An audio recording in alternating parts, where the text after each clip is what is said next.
චුරුදා කිසි එකගේ පැලවලට කොටන්නේ පිස්සා පැලවලට ගැටුවේ නෑ පැලවලට කොහෙද ගැටුවේ තෝ ඔය කොටන්නේ මගේ සල්ලි වල යකෝ අර මොනවද අර වැලවල හැදිලා තියෙන්නේ කැකින් නේ බුරු මගේ සල්ලි අර ගහේ මොනවද අර හැදිලා තියෙන්නේ පොල් මගේ සල්ලි බුරු සල්ලි අඬා වත් කරන හරකා පැල බලන්න ඕනේ පැල බලාගෙන ආවේ තාත්තේ මේ තාත්තේ අර රට යන වැඩි හිට 8 මාට ෆ්ලයිට් එක මේ ඇඳුම් ඔක්කොම නමලා තින්නේ ඇඳ උඩ දායි යන්න බෑග් එකක් නෑ තාත්තේ මේ ටවුන් එකට ගිහිල්ලා බැලුවා අර මේ රෝද තියෙන ට්‍රැවලින් බෑග් තියෙන්නේ ඒකේ තාත්තේ මේ අඩු මේක තියෙනවා මේ 6500 පිස්සු දෙයක් ගණන් කියන්නේ බූරුවා කීයද මම පුතේ තාත්තේ රුපියල් 6000 ගණන් කියන්නේ පහරකෝ නා කරන්නද බඩේ මං එන්න පරිස්සමින් හා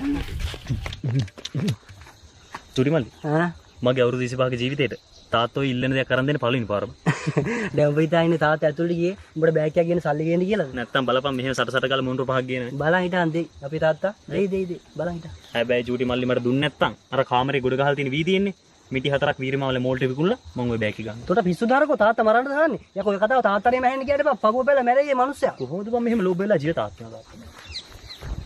ලකුණා මේක දාගනි වැඩක් නැති යන මනම් ඔය සපත්තු ගෑලි බැලි. දාලා ගන්න. මේක දාගනි වන්න කියලා දේවල්.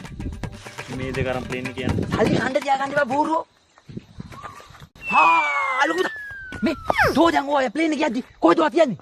මෙව දාත් ඉතින් අර ප්ලේන් එක රැක් වල දාන්න. අම්මෝ පිස්සා. තෝ උඩුක් කියාගෙන තෝ හදන්න එක එක හොරන් කරන්න දෙන්නද? නේද? යස් තාත්තා. ඔව්. මං හිතා තව ඊටමක් කිව්වා. මල්ලිකා එතන ලොකු එකාට යන්න බරයට.